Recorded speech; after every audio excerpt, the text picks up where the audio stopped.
Bersama saya Sriati dari tim Kukar Pintar. Hari ini pada pertemuan pertama kita akan belajar materi IPA bab ketiga yang berjudul struktur dan fungsi tumbuhan dengan submateri tentang struktur dan fungsi akar, batang, daun, dan bunga.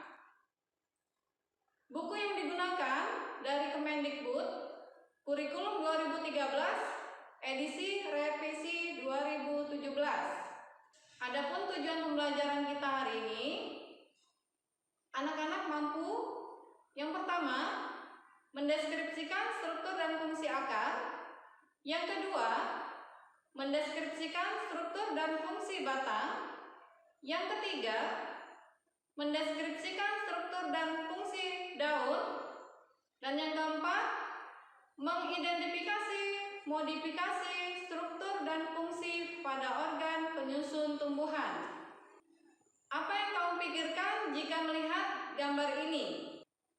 Anak-anak mungkin akan berpikir tiga hal berikut ini. Yang pertama, bagaimana padi dapat menghasilkan beras?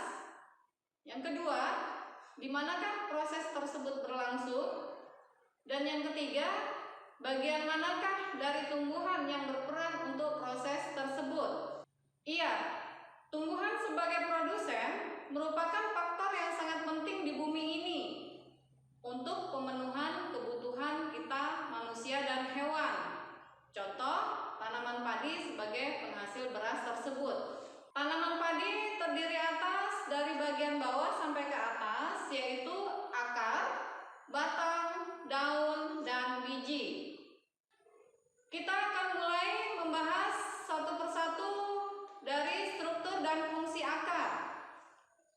Ciri-ciri akar: berada di bawah permukaan tanah, tidak memiliki buku-buku, tumbuh ke pusat bumi atau menuju air, warna tidak hijau, di sini bisa keputih-putihan atau kekuning-kuningan, dan memiliki bentuk meruncing.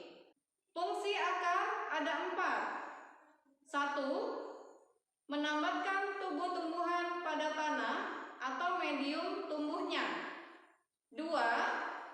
Menyerap air dan mineral dalam tanah atau pada medium tumbuhnya. 3. Menyimpan cadangan makanan. Di sini bisa kita contohkan seperti singkong dan bengkuang. 4. Menyerap oksigen untuk bernapas seperti pada tumbuhan bakau. Morfologi akar. Anak-anak bisa perhatikan dari mulai atas ada batang akar, ada cabang akar, ada rambut akar, dan ujung akar. Apakah kamu tahu perbedaan gambar akar berikut? Di sini disajikan gambar A dan B. Macam-macam akar. Gambar A adalah akar serabut. Di sini dicontohkan bawang merah. Bentuk menyerupai serabut, ukuran relatif lebih kecil, tempat tumbuh atas bagian pangkal batang. Contoh lain seperti pada kelapa, padi, dan jagung. Gambar B adalah akar tunggang. Terdapat pada jenis tanaman dikotil atau berkeping 2. Akarnya cukup kuat menopang berdirinya tanaman. Mempunyai akar primer. Contoh pada wortel, kacang kedelai, rambutan, dan cempedak. Pada beberapa tumbuhan, akar mengalami modifikasi seperti pada singkong, wortel, dan lobak, akar untuk menyimpan cadangan makanan. Sedangkan pada tumbuhan bakau, akar untuk menyerap oksigen untuk bernapas.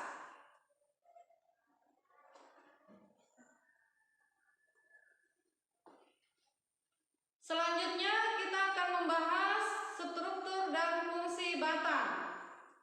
Ciri-ciri batang. berdiri tegak di atas tanah, serta mendukung cabang, daun, dan bunga. Umumnya berbentuk panjang bulat seperti silinder. Memiliki ruas-ruas atau internodus yang masing-masing dibatasi oleh buku-buku atau nodus. Fungsi batang.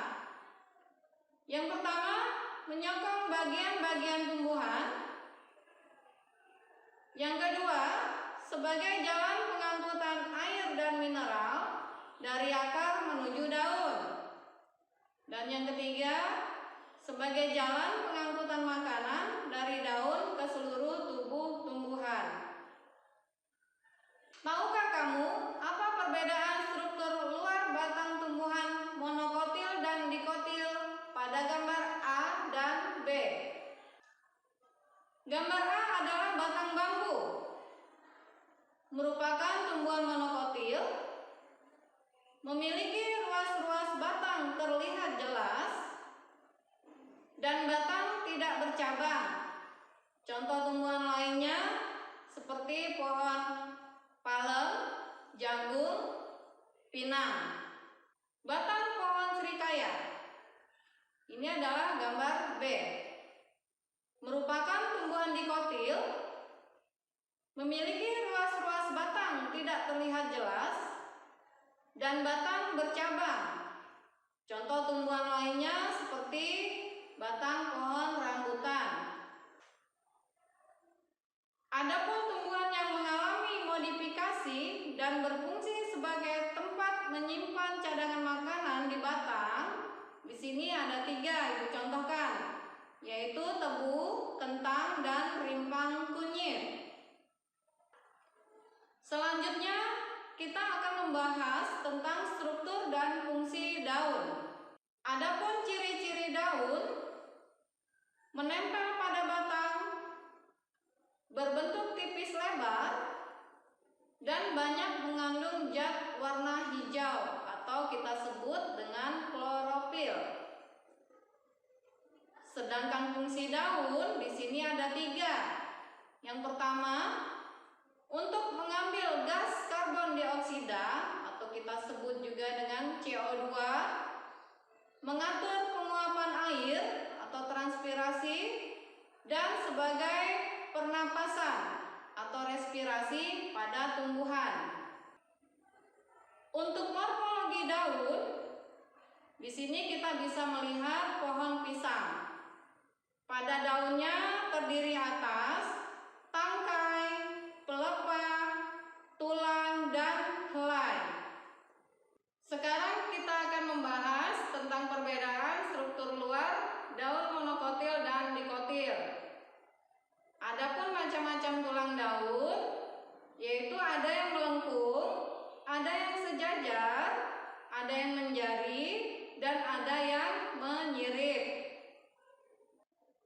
Macam-macam daun. Yang pertama ada daun monokotil, dan yang kedua daun dikotil. Sekarang kita bahas daun monokotil. Daun monokotil memiliki peruratan daun yang sejajar. Contoh, daun jagung, daun bambu, daun pisang, dan lain sebagainya.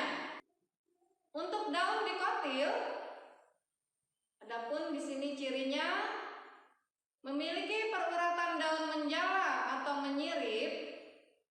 Contoh pada daun pepaya, daun jambu biji, daun mangga, dan lain sebagainya. Lihatlah gambar penampang melintang daun berikut. Silakan kalian isi nama bagian-bagian penampang melintang daun tersebut. Ini adalah sebagai tugas pertama untuk kalian. Tugas kedua, kalian perhatikan kedua gambar berikut. Apakah kedua tanaman tersebut memiliki bentuk perakaran dan batang yang sama? Setelah mempelajari materi tadi, kata kunci yang kita dapat hari ini yang pertama, perbedaan akar, batang, dan daun. Akar merupakan organ tumbuhan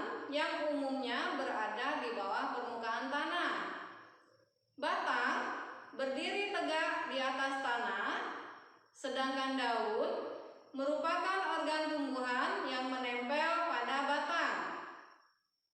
Yang kedua, modifikasi dari akar, batang, dan daun. Untuk singkong, akar sebagai penyimpan cadangan makanan. Pada tebu, batang menyimpan cadangan makanan, dan pada kaktus, daun menjadi duri untuk mengurangi penguapan atau transpirasi.